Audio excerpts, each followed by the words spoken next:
his arm at the first game of next year, and he's out for a month and a half. Can you put Can you put the Patriots in the championship if they didn't win any games during that time? No, you can't.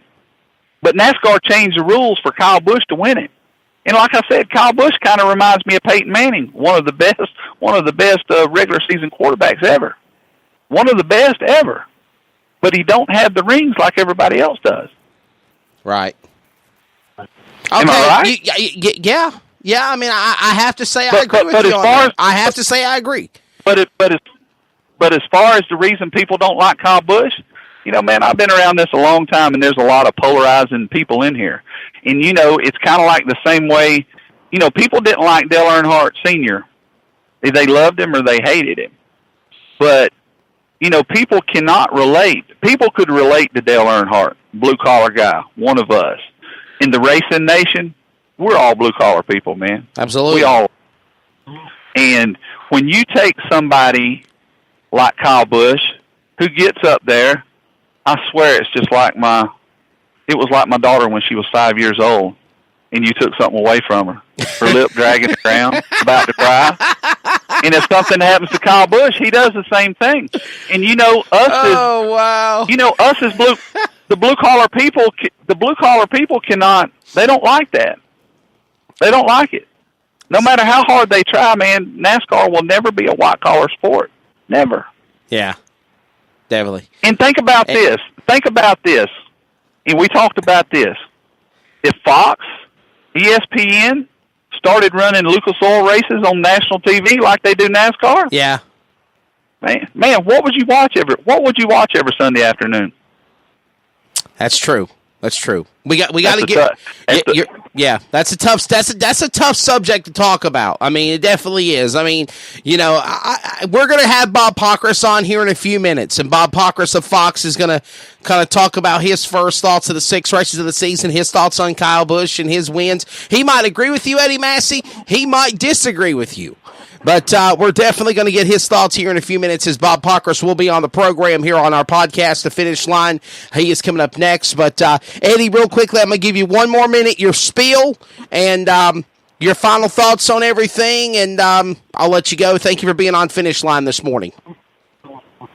Our final thoughts is I'm looking forward to a good racing season in all divisions, Lucas Oil, World Outlaws, NASCAR. Future's bright. People need to bring their friends and family to all the local tracks that's out there. And, you look at Sonoa, Dixie, East Alabama. I mean, they need to fill the stands full. Absolutely. Some of the best races in the world. Absolutely. I cannot disagree with you there. Definitely. And I will say that I think there's been some nice turnouts of fan attendance. I know me and you spoke briefly about speed weeks, and some races were packed and some had good crowds, and then other races were dismal. I kind of disappointed, but definitely I think we're seeing a trend of more and more support of the motorsports industry, especially in grassroots, and I love that. Go out and support your dirt track. Go support your asphalt track. Go support any track. Just go support racing in general. Good talking to you, buddy. Eddie Massey, you're the man. Thank you, bud. Appreciate it. Thank you. Eddie Massey joins us on the line here, and of course, his thoughts talking about everything going on in the world of NASCAR, Kyle Busch's win, dirt track racing, and a whole bunch more. Hey, speaking of racing going on this weekend, before we go to our quick break, we're going to get our next guest on the line. Bob Pockr will be joining us. Michael Brown will be joining us talking about his Lancaster wins, and Mike Ray as well. NASCAR's at Martinsville. We'll talk about that with Bob Pockr here in a few minutes, as well as the whole Kyle Busch, Richard Petty 200 wins deal. Excuse me. This weekend, you have got the March Madness race at Cherokee Speedway. I'll be there covering it for MAV TV with Bob Dillner and the great folks at Short Track America, my good friend Alan Dietz. That'll be at Cherokee Speedway on Sunday. On Saturday, you have got got races going on all over the place. East Carolina Motor Speedway kicks off their 2019 season in Robertsonville, North Carolina. Southern National has the PRA Tours, the Southeastern Limited Late Models of Southern Modified Racing Series at Southern National Speedway. In Dillon Motor Speedway, Speedway. I'll be there on Saturday announcing the Challenger Late Model Series and the Vintage Car Nationals. That'll be at Dillon Motor Speedway in Dillon, South Carolina. Lakeview Motor Speedway kicks off their 2019 season on dirt. Drag racing's going on all over the place. You've got the IHRA Summit Sportsman Spectacular with the IHRA Series. They're going to be at Farmington Dragway this weekend in Farmington, North Carolina. In addition to that, there's a 3-4 day show. You've also got County Line Raceway, they fire back up. They've got the Ultimate Super Late Model Series going on this weekend, the Tar River Rumble, the Carolina Clash, coming up next weekend at Fayetteville Motor Speedway for the Ed Gibbons Memorial Tribute Race, and also the Fuel Series. Carolina Clash is at Carolina Speedway for the Skylar Troll Memorial, and that's only just some of the big things I could think of. National dirt-wise, you've got the World of Outlaw Morton Buildings Late Model Series. They will be at Smoky Mountain Speedway and Duck River Raceway. Duck River Raceway Park on Friday night, Smoky Mountain Speedway on Saturday night. So all of those cool things are coming up. We're going to go to the phone lines here in just a moment, and we are going to speak to Bob Pockr.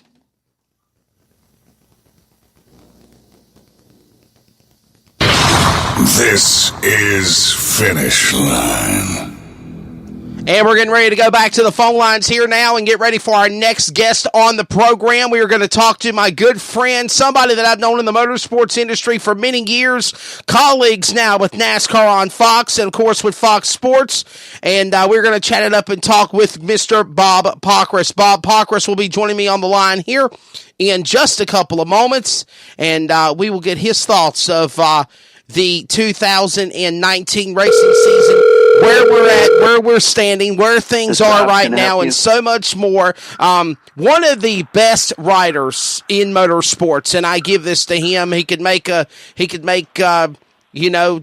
two flies inside of a car going around in a circle be the most exciting story in the world.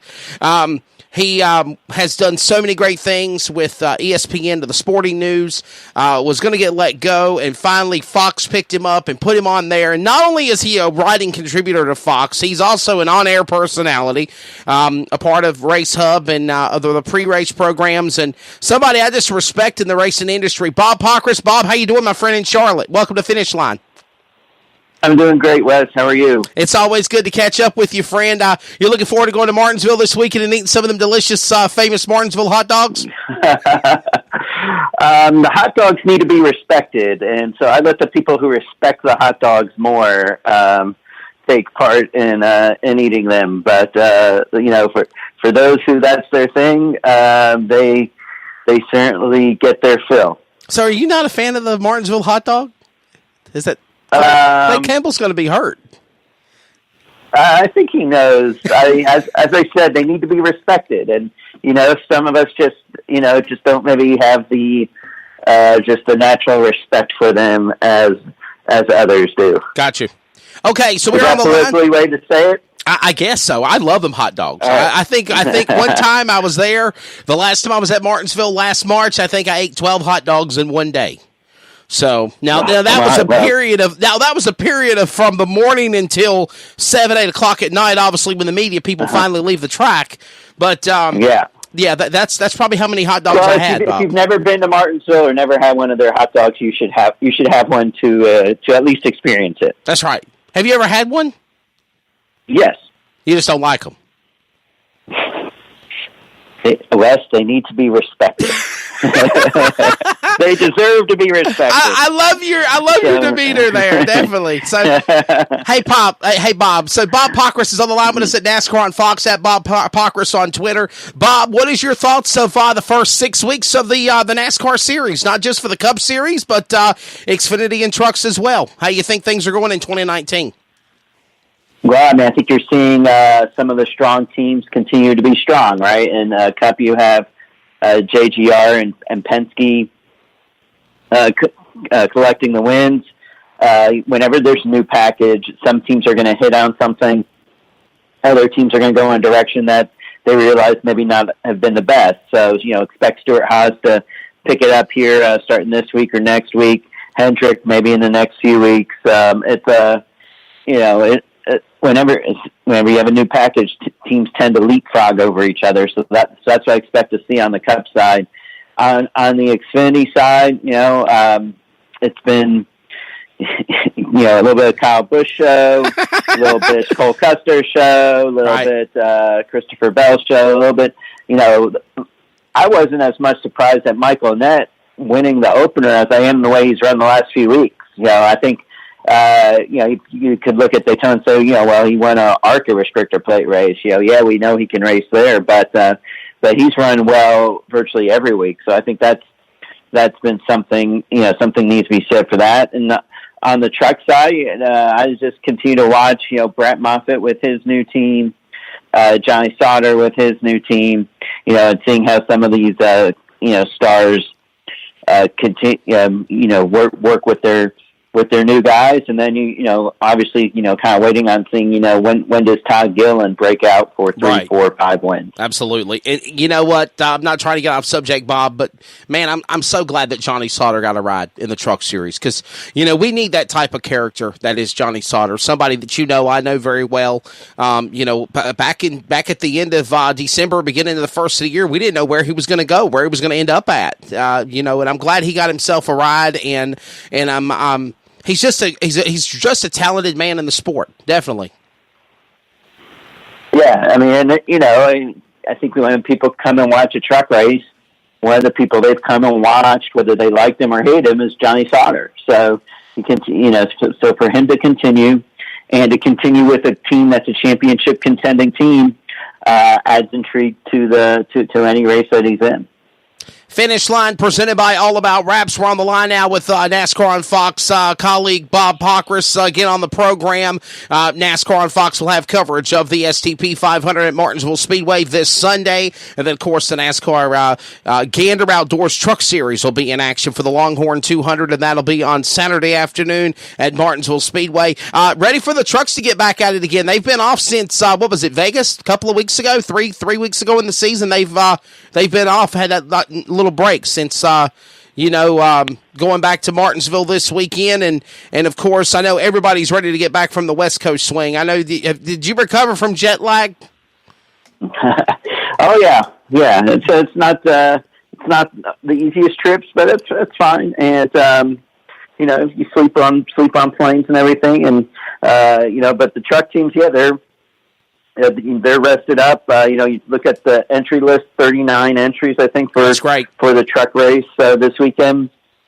You got a lot of people, who can't, maybe pay for travel, who can come to this race, plus a lot of young drivers who might just be approved for a short track, trying to, get their feet in. Obviously, I want to say no age limit, or the 16-year-old versus 16 and 17-year-olds are allowed at this race. So you got a lot of you've got so many young drivers that they're actually going to have a rookie practice on Friday. Oh, wow. I think just to help them get acclimated to the track, because this race typically has, more than, at least close to a dozen rookies in the event. So and if it's always a great mix of veterans and young drivers at Martinsville.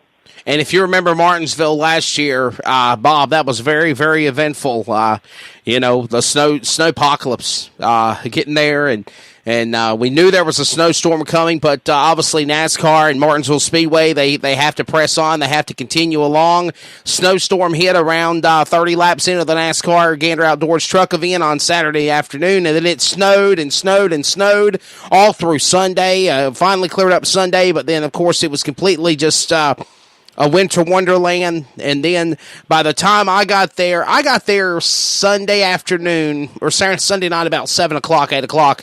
They were still clearing up the place. There was still snow on the ground. Whatever they did from Sunday night till Monday morning, when we got there Monday morning, Bob, that place was completely cleared. Obviously, there was big snow hills in all different places around the racetrack to pile everything away. But every effort was made to get that race in, and we saw an awesome race where Clint Boyer and his son was down there in Victory Lane, and just a special, special race there at Martinsville last year, and hopefully no snowstorms this year for sure.